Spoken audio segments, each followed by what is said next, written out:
Well, hello there guys and welcome back to the channel. So Kabam actually made another, in my opinion, awesome post, and I personally very much so look forward to this. Now, whether you love this or not, I guess entirely depends on your relationship with raids, but on the bright side, you're not forced to play raids. However, you are given opportunity to play raids for a month straight, which I absolutely love. This is going to make my life a lot easier in July as well, having like one day where you can effectively knock it out and then just move on with your life, not follow a queue for 4 days. So, we're going to have an entire month of raids. And the coolest thing is, I'm kind of skipping forward, I'm going to break down the post and stuff like that, but the coolest thing is that you will be able to collect tokens in every single one of these week raids, and then you're going to get a guaranteed Invisible Woman, Nightcrawler, Captain Marvel, Mr. Sinister, Ultron. Now, I don't know about you all. All of these champions, to me, are unduped. And I was saving a Mutant Awakening gem for Mr. Sinister, but guess what? No longer. We're gonna definitely get that guaranteed Mr. Sinister dupe from here, which I love. Right, so let's break down the rest of the stuff. So, it's gonna start on Monday, June 30th. So, the next Monday. And it's gonna last until July the 7th, no? I don't know. Enlistment is live. So it's gonna start from July 7th. My bad. So it's gonna start the Monday after. We're gonna get one more week of AQ. So starting from July the 7th, and then it's gonna be 4 consecutive weeks. Overview. Red Month is here, and with it so is Alliance Quest Season 13. Red Month is what you would expect, a full month of raids with a new set of bosses each week. Week 1 will be the same bosses as the last round of bosses, then each following week will have a different group of bosses. These bosses will also be the regular raid bosses for the rest of the saga. Raid boss chests will feature a different reward identity, granting 7-star saga champion selected tokens that can be traded in the glory store for a 7-star saga champion. Once raid month ends, we will resume our regular cadence of 3 weeks regular AQ and then raids. Season 13 will also feature some new stuff. There will be a new set of bosses for all maps of other than 1 and 2, which we will no longer update. There will also be modifier updates, swapping in new ones for each tier. That's cool. Raid month. So entry cost for this entire month has been reduced to 45 tickets to enter. So effectively, all 4 raids total will cost what 1 raid used to.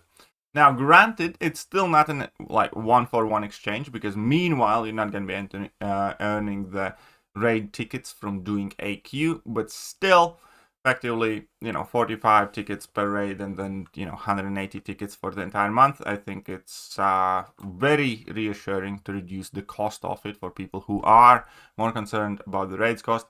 We'll also be running Raid Month Solo event where you can earn raid tickets by defeating opponents in Alliance War, Alliance Quest, Battlegrounds, or Incursions, so this should even potentially make it better, which I love. There will be 4 milestones giving out 45 tickets each, along with exclusive profile pictures. So yeah, this definitely effectively means that you can play the raids for no cost the entire month, which is, better than it normally is, where you need to buy 90 of these tickets. So the cost issue is solved. And the rewards, obviously, because AQ raids do give you significantly more rewards than Alliance Quest. In terms of radiance, it's double, and there are obviously better rewards for the map and the chest and everything else. So I very, very much so look forward to this. That is awesome. Alright, bosses. So the week 1 bosses, which you already had, it's Annihilus, Rinter, Gentle, and Sasquatch. I hate that Gentle though. And in the regular raid, we have Human Torch, Gladiator, Hulkbuster, and Vision Arcus. Then in the next week, regular raids going to be Invisible Woman, Moondragon, Spider-Man, Miles Morales, and Shuri. In Nightmare raids, we're going to have Super Skrull boss. And then we're going to have Spot, Spider-Man Supreme. Spider-Man no longer applies Spider Seal buffs on either champion's medium attacks. Burst damage from the last 3 hits of Special 2 or nullifying Spider Seals is reduced by 75%.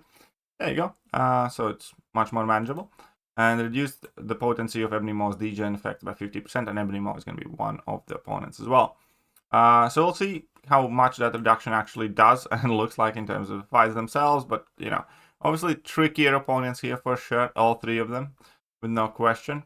And then raid month week 3, I'm going to have Thing, Mole Man, the Champion, and Hulk as regular bosses. As the final Nightmare raids, we're gonna have to deal with Airwalker, again, significantly gimped. Mangog, who no longer goes unstoppable when enraged and is no longer immune to armor break, so significantly easier to fight. Terex, reduce the potency of Terex rock field damage by 75%. Terex is gonna be one of those guys that get cheesed, I bet, because there are some champions that interact crazily well with him. And Destroyer doesn't get unstoppable while dashing, is no longer immune to armor break, has potency of personal rupture effects reduced by 100%. Good. Very, very, very good. And week 4. Mr. Fantastic is the final boss there. Invisible Woman and Human Torch the thing, so effectively fight the entire Fantastic Four. And Nightmare Raids map, we're gonna have Dr. Doom, Super Skrull, and Alice, and Airwalker, kind of main Fantastic Four villains there. The pulls, I do believe, are updated. Serpent's still in there, as well as is Tiger, Spirit, and Iron Man, Cosmic Ghost Rider. What else we have? Juggy is still in there. That is glad to see, as well as Angela and Venom potentially. So Assault, have Domino, Onslaught, Kate Bishop, Human Torch. Ironheart might actually be decent for some of this. Werewolf by Night, never been particularly great though. Kitty Pride, Storm, Pyramid X, Hitmonkey, Nick Fury, Storm Classic. Storm Classic typically has been very good. And then we have Count Nefaria, which a lot of people like to see. It's Fantastic is here as well. Oh, Quicksilver, She-Hulk, obviously, Joe Fixit, Titania. Some of these bosses, obviously, we will need to kind of strategize and theorize the best counters for. The rewards. So, Nightmare Raids will feature different final boss chest reward identity than the regular raid weeks. Instead of the usual chest, you'll gain 7-star Saga champion selected tokens. Can be traded in the Glory Store. You'll gain 1 each week if you take down the final boss and claim that chest. You can trade in 4 of them for one of the 2 rewards. Either 4 tokens for a 7-star Saga champion selected with the following featured champions, choice of 5. Again, I think Mr. Sinister Dupe is definitely calling that for me. Or you can use a singular token, trade in them for 7-star Crystal Shards, which obviously is the wrong choice, but whatever. Shatter Essence will not be in these chests. Regular Alliance Quest Season 13. We do have updated modifiers here. We do have changes to the maps, as we can see here. I will not break down all of them, but let's take a look. So, boss 1 is going to be Scream. With escalating Pierce, Fierce Defensive Transference, Unstoppable Courage, Defenders immune to neutralize and starts with 18-second timer. Defenders not suffering from Stagger or Fate Seal. When timer ends, they gain Unstoppable and Embolden passives for 6 seconds. So that could make it kind of tricky, but overall Scream is not like the worst enemy, I'd say. Permanent armor ups, sure, that's fine. It'd be interesting to roll on that. I bet you can roll on that. Okay, Mordo as the boss 2. And special coup d'etat. The attacker suffered from indefinite 80% cowardice passive at the start of the fight. Intercepting the defender removes the cowardice passive. Alright, cool. Each time the defender is knocked down, they gain a cruelty passive. Fair. Okay. So mini boss, we have Warlock in section 1. Oh, Warlock's gonna be an annoying mini boss. I'm not a fan of fighting Warlock. With power reversal. Ooh. Okay. Attacker performs parry, they gain non-stacking power gain buff. Whenever the attacker performs parry, they gain a non-stacking power gain buff. Okay, fair enough. Powerful defender gains an armor buff. Okay. So you will want to counter for this guy by the looks of it. I actually hate that I put Warlock as a map 8 boss because, he's always significantly harder if you're running willpower or recall masteries, which... Okay, fine. You want... I think a lot of people dislike that though. But yeah, there you go. Scream is also a map 7. Mini boss Rintra. Section... Yeah, no, final boss is Scream as well. There you go.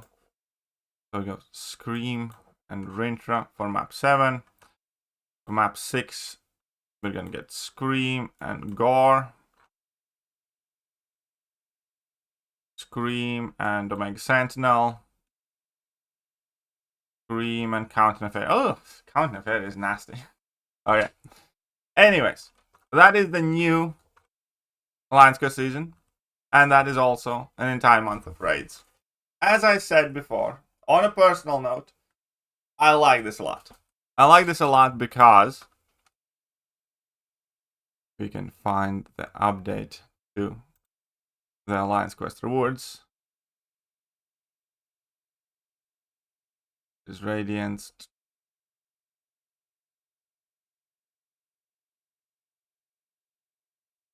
They included here as well.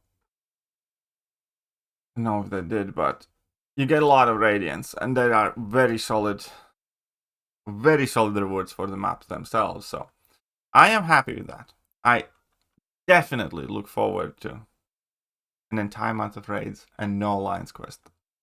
Honestly, I wish this a permanent thing. I genuinely wish this was a permanent thing. But hey, let me know what you guys think. Are you hyped for raids month? I'm gonna see you soon. Bye-bye. Hello there guys, and welcome back to the channel. So we have all